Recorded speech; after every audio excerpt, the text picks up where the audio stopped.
Hello, I'm here again. Tell me if you can hear me. I'm sorry the sound wasn't working before. Hopefully you can hear me. I have the microphone here. I just tweaked the connections. I'm sorry about that, but we're here together and gradually we're all gathering. Wonderful. So last week we talked about what it meant to be an ovate a little bit.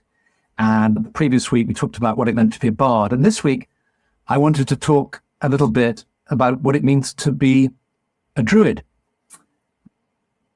There's a way in which, I equated the bardic work as working with the heart, opening to the wisdom of the heart, finding those stories, that color, that connection, that sense of community is one of the ideas of working in the bardic tradition. And then as you move on to working in the ovate tradition,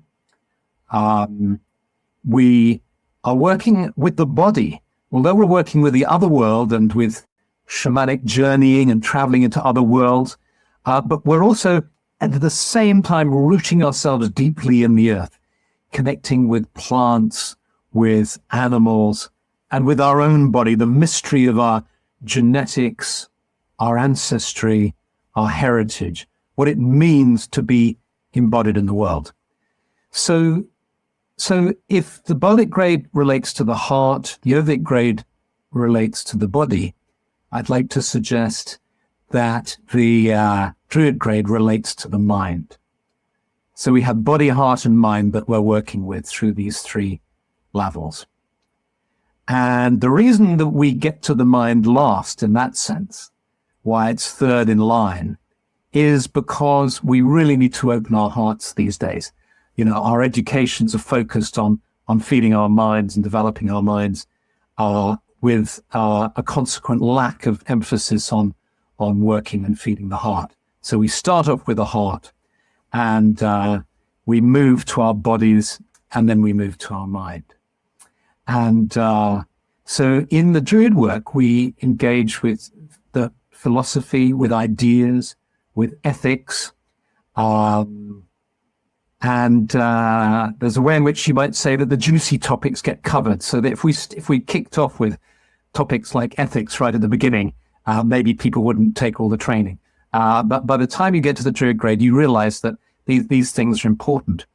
And you work with the ideas of leadership, the idea of leadership and of giving. If the spiritual life is characterized by sorting yourself out and being of some use, to be very mundane about it, sorting yourself out, in other words, developing clarity, clearing some of your stuff, and then seeing what good you can be in the world and being of help, radiating, then we go through that process in the bardic and ovate grades, and hopefully by the time we get to the druid grade, there's a bit of clarity, and we can start to work with intention and with focus, which is why the Druid work is supremely that of coming to understand the true power of the magic wand, what it really means to wield the wand and to work with the wand with intention and focus. And so if you think about this, the easiest way perhaps to think about what a druid is to think of the word itself. This beautiful word formed of two syllables, dru and id. Dru, which means the oak, or possibly steadfast, oak or steadfast, two etymologies. And id, which essentially means wisdom and knowledge. They're both Proto-Indo-European roots, so a lovely connection to perhaps our shared spiritual ancestry with our brothers and sisters in India and the Dharmic traditions. But these two Proto-Indo-European root words coming together to form the word Druid, which expresses Druidry in a nutshell, beautifully and fittingly, because it's connotative. So from the idea of the oak or steadfast, we get strength, We get oak, we get tree, we get forest, we get the wild. At id, we get the ideas of knowledge and wisdom. So wild wisdom, wisdom of the forest. So the Druid is the forest sage. And for to be a forest sage. Let's all be forest sages now as we imagine ourselves seated in the sacred grove. Wonderful tall oaks around us, or cedar trees, or whatever tree feel right to you, or which appear in your grove. And you can sense them all around you, their roots deep in the earth. And sense yourself sitting on the earth now, and just letting yourself relax, all the tensions and stresses of the day falling away, feeling really connected to the earth and its healing rhythm. And then take a deep breath in, deep breath out. And as you breathe in and out, you can breathe in the smell of the trees. You know, the wonderful thing about breathing in a forest is you are actually breathing in particles of the tree. There's a whole science to this, of the chemicals that the trees excrete through their leaves, which you then breathe into your body. They go into your lungs, and through your lungs into your blood. So literally your blood is being changed when you sit in the forest and breathe. Breathing in and breathing out, extremely healthy for you. And then you sense these trees like mighty, majestic beings around you, and then the sky above you. And here it's nighttime. I know there's some of you in the other side of the world, in New Zealand and South America. For you, it's daytime. But my grove has got stars shining above. And I can feel the energy of the stars flowing into me. I breathe in deeply, and I breathe in the energy of the sky. And the energy of the sky meets the energy of the earth within the center of my being.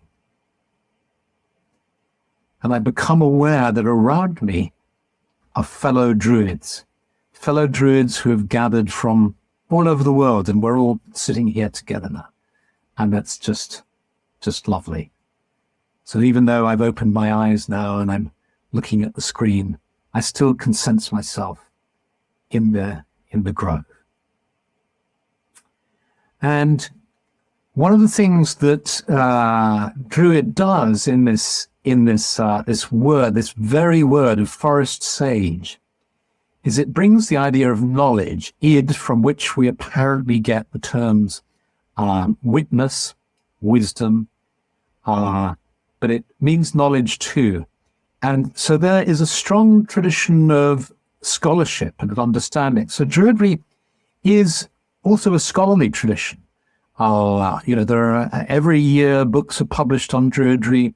If you want to get scholarly, have a look at our Mount Hemus project on the Order's webpage, and you'll see fantastic projects of scholars who are studying Druidry and related subjects. So it's a scholarly tradition, but it's also a living tradition who likes to roll up its sleeves and get muddy and dirty too. So I'm going to drink everybody a toast. I feel like toasting you all. So I know we're supposed to be drinking tea, but I've got a bottle of mead, chocolatey mead, a company started by a member of the Order, Chalice Mead Company. And it really is very delicious. And this one has just got a hint of chocolate in it. And as you probably know, mead is the sacred drink of the Druids. And it's colored like the sun. It's one of the world's oldest drinks. And it is said that Arwen sometimes flows through the mead. And so I'm going to drink to your health and take a sip of mead. Now, let's think about next week. We've covered over the last 3 weeks, we've covered Bardo, Vage, and Druid. It's kind of overview. But how about this? Here's a suggestion. is have a think about what you'd like to explore. I'd like to explore all sorts of things related to the spiritual life in general and spirituality, what it means to tread the spiritual path. But specifically, what would you like to discuss here? What would you like to see us talking about? Yes, so lots of subjects. So let's do put them in. And if I don't get to your subject next week, I'll make a note of them all, and hopefully, who knows? We probably won't be able to cover everybody's topic, but it'll be fun doing it, and it'll be really enjoyable. So lots of love to you, many, many blessings, and see you again next week. Okay, bye.